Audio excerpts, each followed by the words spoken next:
Hi guys, இன்றைக்கி எங்கே வந்திருக்கோம்னு பார்த்தீங்கன்னா ஆத்தா வீட்டுக்கு வந்திருக்கோம். ஓட்டு போட்டோம். ஆத்தா ஃபோன் பண்ணாங்க, எங்கே இருக்க அப்படின்னு. ஓட்டு போட்டுட்ருக்கோம் அப்படின்னா, வா எப்படியே வரையில் வீட்டுக்கு வந்துட்டு போங்க அப்படின்னாங்க. என்ன பண்ணிகிட்ருக்காங்க தெரியுமா, வர சொல்லிட்டு பாருங்க.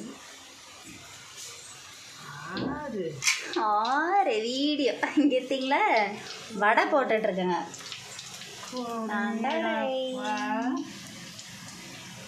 வாங்க வடை சாப்பிட்லாம். என்னது, ஆத்தா வீட்டுக்கு வந்தால் வடை போடுவாங்களா? கண்டிப்பாக போடுவாங்க, வந்து பாருங்க. வடையோட சேர்த்து பாயாசமும் போடுவாங்க.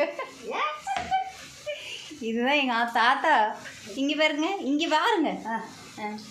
சரி, தெரிய மாட்டேங்குது. தெரியுதா தெரியுதா? அங்கே போனால் தூங்க முடியாதுன்னு எங்கள் வீட்டுக்காரர் சொல்லிட்டு அவர் என்ன பண்ணிகிட்ருக்காரு தெரியுமா?